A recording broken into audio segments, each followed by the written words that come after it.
সকলেই গাছ ভালোবাসি। আপনি গাছ ভালোবাসেন তো? বাড়ির ভেতরে গাছ রাখছেন, কদিন পরে ভালোবাসাটা নষ্ট হয়ে যাচ্ছে, খারাপ লাগছে। তো আপনার মন খারাপ হয়ে যাচ্ছে কেন?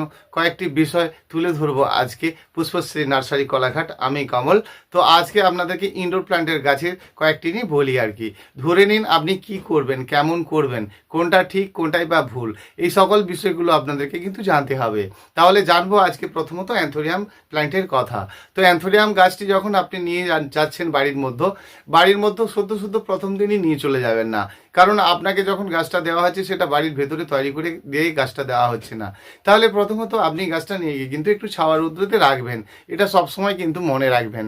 তাহলে ইনডোর প্ল্যান্টের গাছগুলো আমরা যখন নিয়ে যাব প্রথম দিনেই কিন্তু বাড়ির ভেতরে রাখবো না, এই বিষয়টিটুকু কিন্তু আমাদেরকে প্রত্যেকে জেনে নিতে হবে। তারপরে আর একটা কথা বলি, যখনই আপনারা কোনো গাছ, হ্যাঁ, হাসতে হাসতে গাছ করতে হবে, গাছের নিয়ে জানতে হবে। তাহলে আপনি ইনডোর প্ল্যান্টের গাছটা নিয়ে গেছিলেন, নিয়ে যাওয়ার পরে ইনডোর প্ল্যান্টের প্রথমত এই অ্যান্থোরিয়ামের গাছটা আপনি নিয়ে গেছিলেন। দেখুন, অ্যান্থোরিয়ামের গাছটি আপনি কোকোপিটের মধ্যে করুন, মাটির মধ্যে করুন, ছোট ছোট একটু ব্যাপার জেনে নিলেই কিন্তু ভালো গাছ করতে পারবেন। তাহলে অ্যান্থোরিয়াম গাছটা যখন আপনি নিয়ে যাচ্ছেন, ঠিক যখন 4-5 মাস ধরে আপনার ওই কোকোপিটটার মতো গাছটা রয়েছে আর কি, যখন আপনি কিনে নিয়ে যাচ্ছিলেন তখনই 6-7 মাস তো হয়ে গেছে। তো ওই কোকোপিটটা কালো হয়ে যাওয়াটা পর্যন্ত কিন্তু আপনাকে লক্ষ্য রাখতে হবে। তারপরে কিন্তু আপনি আবার কোকোপিটটা চেঞ্জ করে দিয়ে রোপণ করুন। আর প্রথম দিন থেকে আপনি বাড়ির ভেতরে রাখবেন না, একটু প্রথমত ছাওয়ার উদ্ধৃতিতে রাখুন, তারপরে কিন্তু আপনি বাড়ির মধ্যে নিয়ে যান। 7-8টা দিন আপনি বাড়ির মধ্যে রাখলেন, আবার কিন্তু হালকা রৌদ্র খাওয়াবেন। তাহলে কটা ওষুধ তো দিতে হবে নাকি? তো ওষুধের কথা আমরা বলতে যদি হয়, তাহলে কটা ওষুধ আমাদের বাড়িতে পুষে রাখা ভালো, আমরা রাখতে পারি এই ধরনের কয়েকটা ওষুধ আর কি। ধরুন হাইড্রোজেন পার অক্সাইড H2O2, এটা কিন্তু নেবেন, খুব ভালো কাজে লাগবে আপনাদের, অবশ্যই নেবেন। এটা কিন্তু মাঝে মধ্যে কিন্তু গোড়াতে জলটা দেবেন এবং স্নানও করাবেন। তো যারা একেবারে বালি মাটিতে করতে চেয়েছেন আর কি, ধরুন আপনি বালি আর মাটি করতে চেয়েছেন, তাহলে বালি মাটিতে কিন্তু খুব সুন্দর অ্যান্থোরিয়াম গাছ হয়। এটা আপনাদেরকে জানতে হবে। 80 ভাগ বালি দিতে হবে, 20 ভাগ মাটি, এটা আপনারা অনেকবার শুনেছেন আমার মুখে। তো অবশ্যই যখন আপনারা শুধু বালি মাটি করে রোপণ করতে চাইবেন আর কি, তাহলে কিন্তু আপনি এটা করতে পারেন। ধরুন আপনি কোকোপিটেই করতে ইচ্ছুক, কোনো ব্যাপার নয়, তাহলে আপনি করুন। তার একটা নির্দিষ্ট সময় আছে, সেই সময়টাকে কিন্তু লক্ষ্য করুন, তাহলে হয়ে গেল। এই ব্যাপারটা আমাদের বোঝা। অনেক সময় দেখেছি যে অ্যান্থোরিয়ামের সাইড থেকে পাতাগুলো শুকনো হয়ে হয়ে গাছটি নষ্ট হয়ে যাচ্ছে। তাহলে আমাদেরকে জানতে হবে বাড়িতে আরেকটা ওষুধ রাখতে হবে। তো যে কোনো ফাঙ্গিসাইড ওষুধ আর কি, মানে আপনার বাড়িতে পাশাপাশি দোকানে যে কোনো ওষুধ পাওয়া গেলে বা আপনার বাড়িতে যদি কোনোটা থেকে থাকে সেটাই দেবেন, মাঝে মাঝে কিন্তু একটু করে দেবেন। তাহলে আমরা একটা গাছের কথা বুঝলাম যে অ্যান্থোরিয়াম গাছ আমরা কেমনভাবে করব।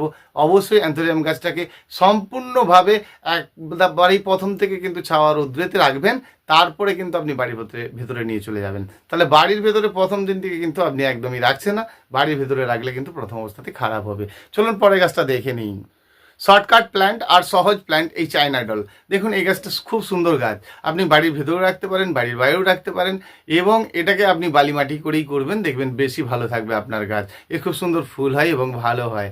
তাহলে এই গাছগুলো বেশি কিছু ভাবার দরকার নেই, ছোটো ছোটো টবে রোপণ করুন, ঠিক আছে, ভালো থাকবে আপনার গাছ। তাহলে আমরা স্নেক প্ল্যান্টের গাছের কথা বলি। স্নেক প্ল্যান্ট সানসবেরিয়া, তো ড্রপ ভ্যারাইটিটা কিন্তু আপনার হচ্ছে সানসবেরিয়া।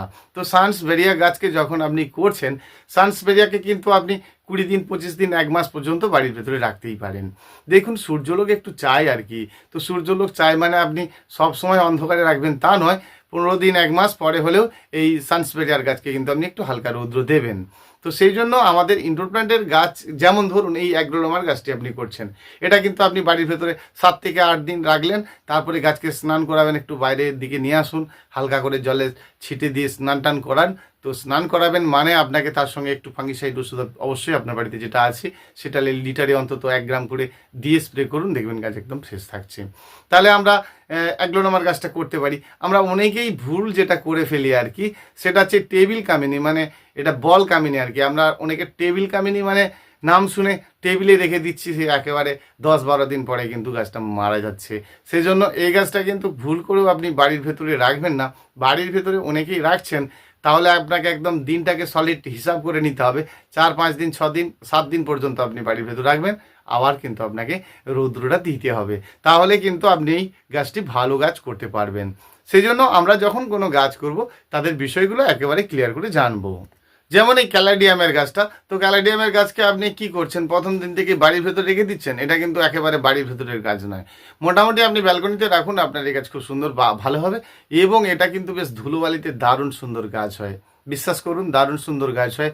আপনারা অবশ্যই বেশিরভাগটা ধুলোবালি দিন, দিয়ে আপনি গাছটি রোপণ করুন, আপনার গাছটা কিন্তু খুব ভালো থাকবে।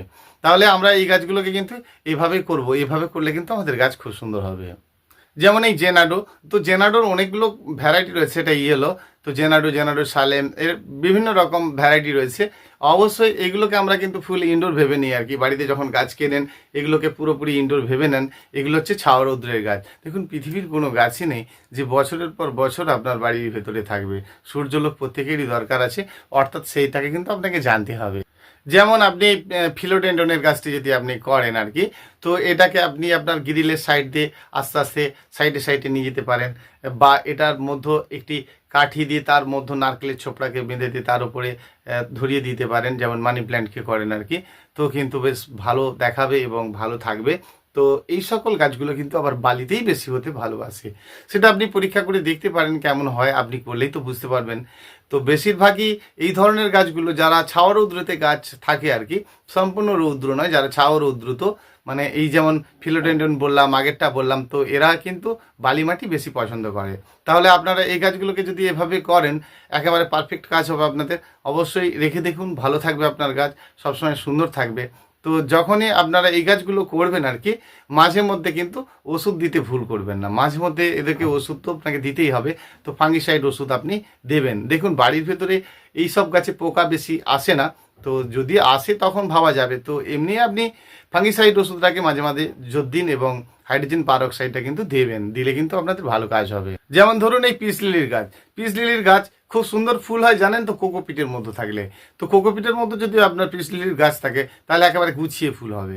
তাহলে এইটা ফুল হবে, এটা ঠিক আছে, কিন্তু সবসময়ের জন্য আপনি কোকোপিটে রাখতে গেলে আবার আপনাকে চেঞ্জ করতে হবে। প্রথমত কোকোপিটে অবশ্যই রোপণ করুন, করলে কিন্তু আপনাকে আবার এটাকে মাঝে মধ্যে চেঞ্জ করতে হবে।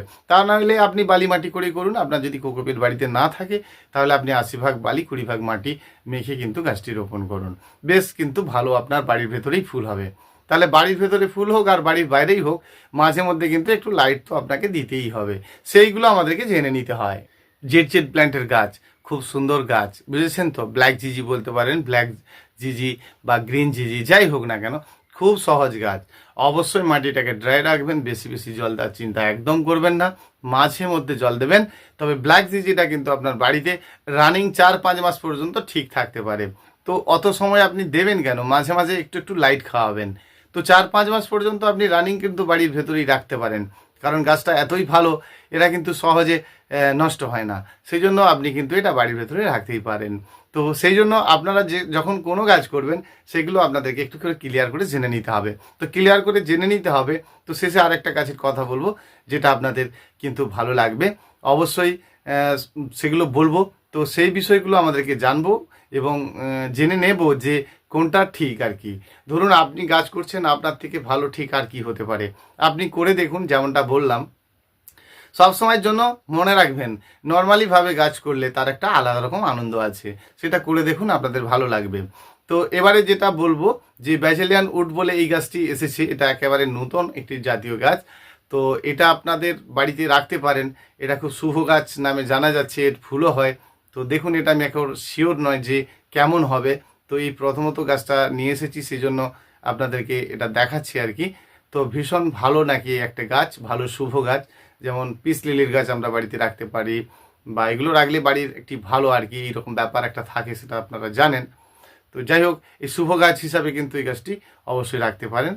তো এই জন্য আমরা যখন কোনো গাছ করি, যখন যে কোনো গাছ করি, সে আপনার শুভ গাছই হোক, ইনডোর প্ল্যান্টেরই হোক, তো বা আউটডোর প্ল্যান্টই হোক, এইগুলো কিন্তু একটু ভালো করে জেনে নেবো। যেমন ধরুন এই সাইবেরিয়ান ঘাসের চারাটি করবেন আর কি। অনেকে অস্ট্রেলিয়ান সিঙ্গম বলছে বা সাইবেরিয়ান ঘাস বলছে। তো জানি না কে কেমন কোন নামে কোন জায়গায় যেমন যেখানকার নামে ডাকে। তো যাই হোক, এগুলো কিন্তু বেশ দেখতে ভালো লাগে। ছোট ছোট টবে দেবেন আর রোপণ করবেন, ছোটোর উপরেই থাকবে। এগুলো বেশ দেখতে কিন্তু ভালো লাগে, এবং ফুলগুলো হয়তো শৌখিন নয়, একটু শীষ মেরে ফুলও হয়, দেখতে ভালো লাগে আর কি। তাহলে আমরা সকল বিষয় জানছি। বাড়িতে কয়েকটি ওষুধ কিন্তু রাখবো। তো যেমন রাখবো আমরা কিন্তু ফাঙ্গিসাইডের ওষুধটি অবশ্যই রাখবো, হাইড্রোজেন পারঅক্সাইড এটা রাখবো, এবং কিন্তু সবসময় যেটা কেয়ার করা দরকার যে টবের নিচে নুড়ি দেওয়াটা অনেকেই ভুলে যান, সেটা করবেন না। তো অবশ্যই টবের নিচে নুড়িটা দেবেন, এবং সবথেকে যেটা বড় ব্যাপার, মাঝে মধ্যে কিন্তু আপনাকে একটু করে রৌদ্র দিতে হবে, সেগুলো কিন্তু জানতে হবে। আজকে এই কটাই আপডেট দিলাম আপনাদেরকে। সব বন্ধুরা ভালো থাকবেন, ভীষণ ভালো থাকবেন। অবশ্যই যদি কল করতে চান রাত্রি কল করবেন।